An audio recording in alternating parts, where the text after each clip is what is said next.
Open fire. Wait for my signal. Prepare yourselves. Fire now!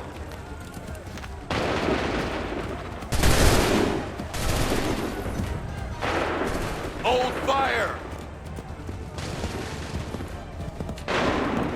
Wait for my signal. Open fire.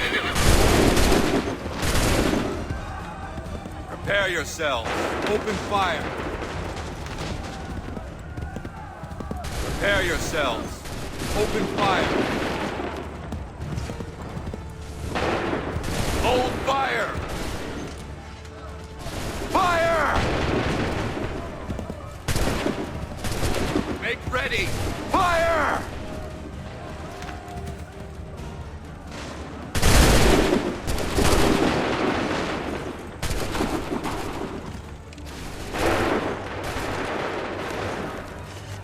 Shoot! Wait for my signal. Prepare yourself. Fire now!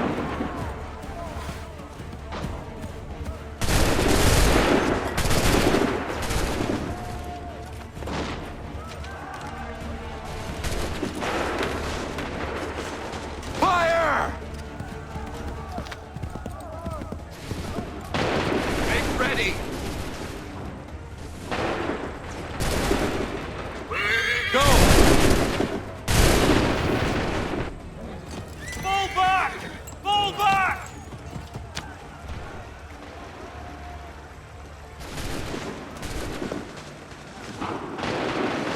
We did it! They're turning tail!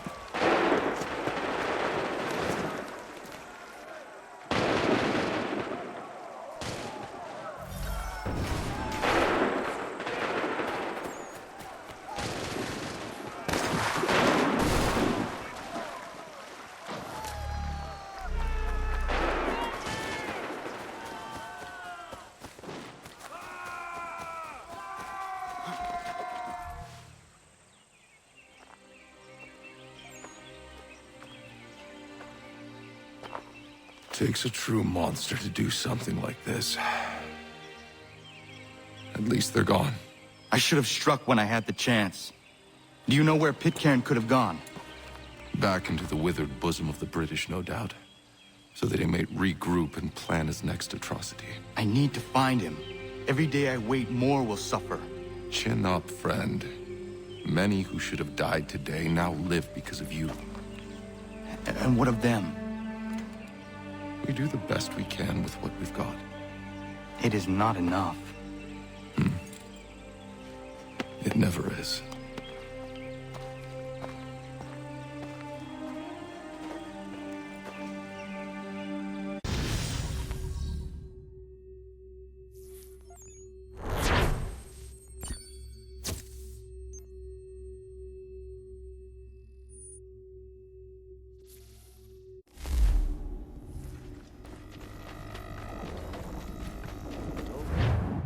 For the support of the glorious cause. I beg they will accept my most cordial thanks for this distinguished testimony of their approbation. But lest some unlucky event should happen, unfavorable to my reputation, I beg it may be remembered by every gentleman in the room that I, this day, declare with utmost sincerity, I do not think myself equal to the command I am honored with. Truly, there As is to no pay, man better sir, suited I to the beg task. leave to assure Really? the Congress that I as can no think of several. pecuniary consideration could have Charles tempted me to have Lee. accepted this arduous employment. At the Do I expense know of my you? domestic I would ease not and expect you happiness. to remember. I do Come, not Connor. wish to make There's someone any I want profit you to from it. meet.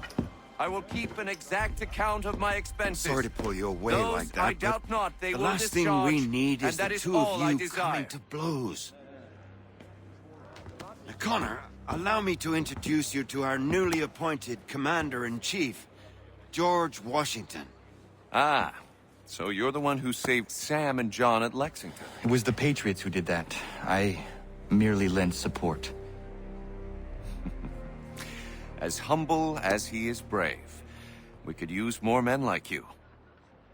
I'm sorry, but if you'll excuse me, I should attend to Charles over there. He looks none too happy about being passed over for command. It was good to meet you, Connor.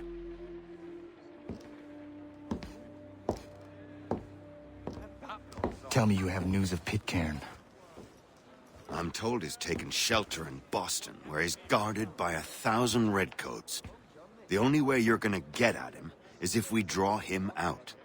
Lucky for you, we're launching an offensive against the city in order to do just that. Israel Putnam has been given command of our forces. Present this to him and he'll provide whatever aid you require. You'll find him at the encampment on Bunker Hill. You have my thanks. No need. It's the least I could do. Pitcairn's a dangerous man. The sooner we're rid of him, the better. I would say the same of Charles Lee. Now that's an altogether different beast. Let us leave it for another day. Best you head to Boston, Connor.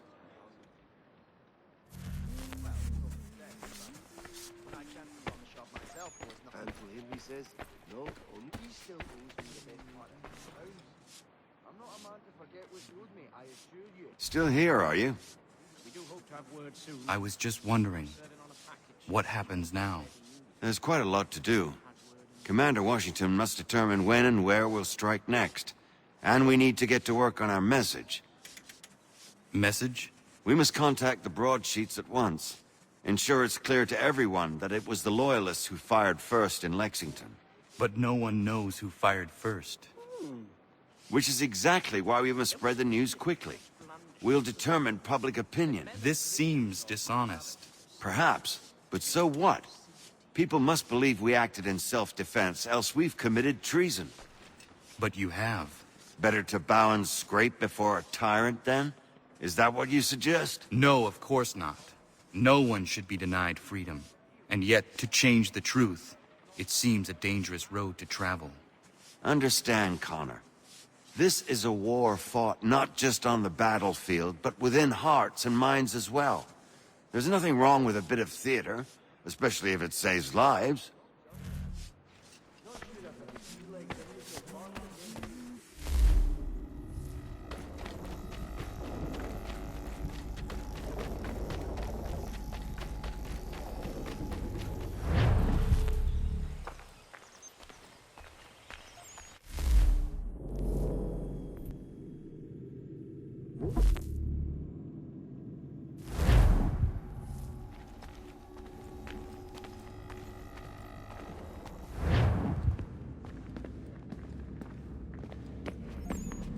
Was it weird seeing Cross? What do you mean? It's different for you. You don't know about what happened, I guess. For a long time, he was important to us. He was a different person. Sean said he was a sleeper agent. Like Lucy.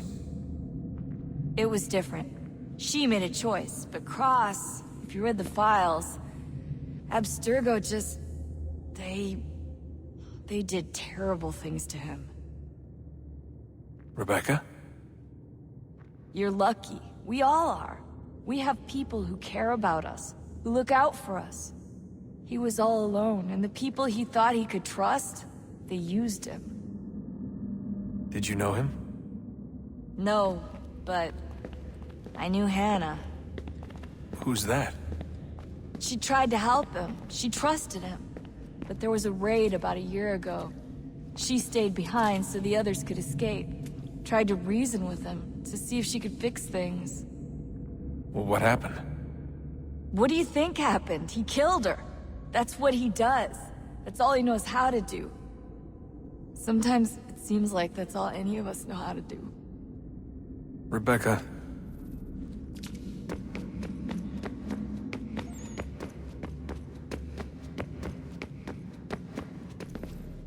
I can't believe it's taken me so long to ask, but... How's Mom? She's not... No. Your mother is fine. We decided it was safer if we split up for this job. Always assuming the worst. For good reason. Can I at least say hi to her? I'm sorry, it's too risky. Maybe when we're done. Right. When we're done.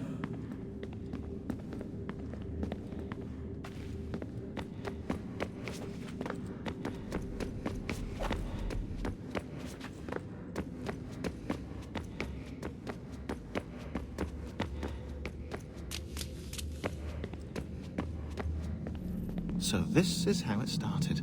What are you up to? Just brushing up on my American history. Well, I say history. They certainly teach you strange things in the States. Like what? Well, for all the talk of this being a revolutionary war, it was a civil one. Well, not that kind of civil. I mean, there was no America versus Britain. It was Brit on Brit action. And you can clearly see how the whole thing got started. One war gave birth to the other.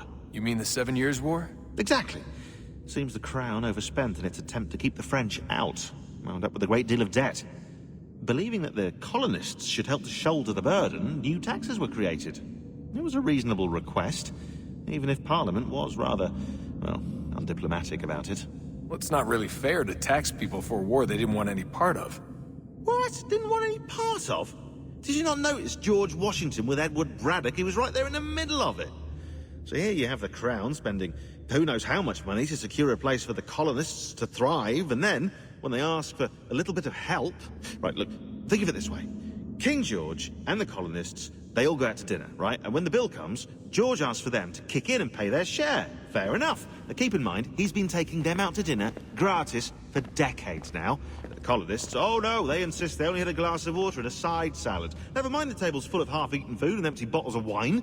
Now when the king points this out, what do the colonists do? Oh, they flip the table over and they storm out the restaurant. Probably intending to return later and burn it down. You left out the part where the king pointed a gun at the colonists and asked them to cover dinner for everyone in the restaurant. Right, yeah, interesting take. If he pulled out a gun, and I'm not sure he did, it would only have been after the 100th failed attempt at getting them to pay their fair share. But how do you define someone's fair share? Oh, well, with a war, apparently.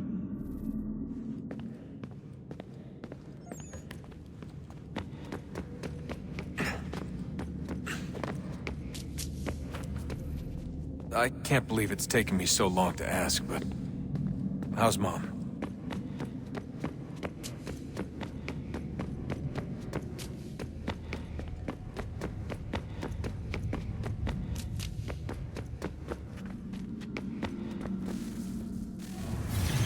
What is a fact? Is it fixed? Immutable? Certain in its existence and only awaiting discovery? Or might it be changed? Here we learned the answer, and thought that it might save us. They were used to command, to control, to own. But we soon discovered another use. When enough sat in thrall and were told to believe, their thoughts took on form. What was imagined became real.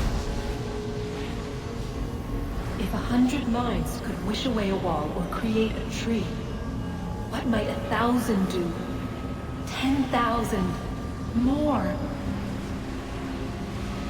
Might we change the consensus and will the threat away?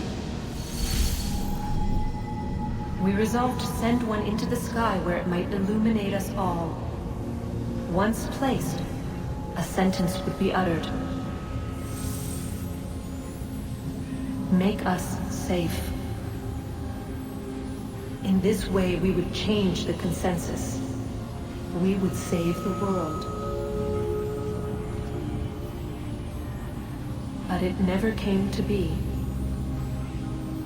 We sent a dozen of them skyward, but there was no way to maintain control, to direct the beam, to enthrall the world, to speak the words. Though this was strange and dangerous, what we tried next was worse.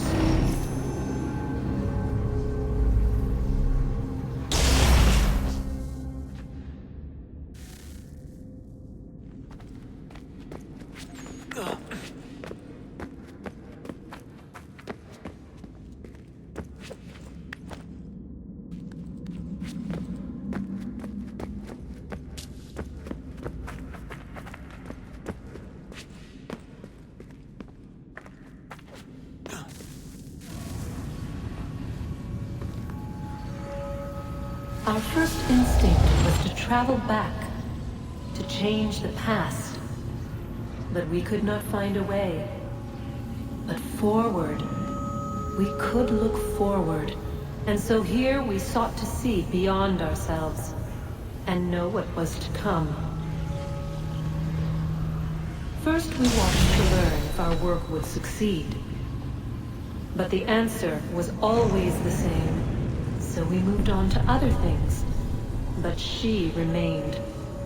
The one you call Minerva. In time, she too stopped looking, and instead began to speak. She called out across time, in the hopes that you might be saved. She hid messages where none might find them, save for you and those within this place. Fascinating. Tired of it. The cryptic warnings, the threats. Just tell us what you want! But they are. We saw the Nephilim there. We seemed like grasshoppers in our own eyes, and we looked the same to them. Imagine trying to explain all this to a 2-year-old, to a grasshopper. When they said the will of the gods was unknowable, they meant it. Literally. I killed her, you know. I killed Lucy.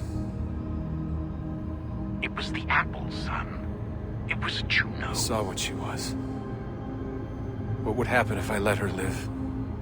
I could have stopped myself. I mean, there was a force there. But I didn't have to. I chose to. Desmond. Lucy was going to betray us and take the apple back to Abstergo. I saw the satellite launched. I saw them turn it on, and then... it failed. Whatever's on the other side of that door, it benefits Juno. We need to be careful.